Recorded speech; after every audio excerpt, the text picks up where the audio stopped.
இழந்த அவனே சந்தோஷமா இருக்கும் போது உன்னை உண்மையா லவ் பண்ணாத அவனை இழந்ததுக்காக நீ கஷ்டப்படுறியே, பைத்தியமா நீ? யாரோ ஒரு மனுஷன் உன்னை நம்பி ஏமாத்திட்டு போயிட்டா இங்க உண்மையா யார் விரும்பினான்னு உன்னை கேட்டுப்பாரு. இல்ல குருஜி, நான் மனசார விரும்பினேன். அப்ப உண்மையா விரும்புற உன்னை இழந்தான் பாரு, அவனுக்கு தான் இழப்பு ஜாஸ்தி. அதை ஒரு நாள் அவன் தெரிஞ்சுப்பான். உன்னை விரும்பாதவன் தானே நீ இறந்த. லாஸ் ஆன அவனே சந்தோஷமா இருக்கான். உனக்கு இது லாஸ் இல்ல, கடவுள் உன்னை ஏதோ ஒரு இடத்துல பொசிஷன் பண்ணி ப்ரொடெக்ட் பண்ணிருக்க.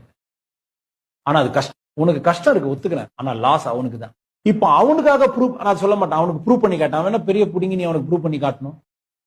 சாரி, இது தப்பா எடுத்துக்க போறீங்க, இருந்தாலும் புரிஞ்சுக்கோங்க. நிறைய பேர் அப்படிதான் பாத்துருக்கேன். நீங்க யாருன்னு நீ எவனுக்கு ப்ரூவ் பண்ணும்? இதுதான் பெரிய ஸ்ட்ரெஸ்ஸே. இதுதான் இந்த சொசைட்டி உன்னை பாவம் பைத்தியமாக எவனுக்கும் ப்ரூவ் பண்ணாது. நீ எவனுக்கு ப்ரூவ் பண்ணும்? யாருக்கும் ப்ரூவ் பண்ணாது.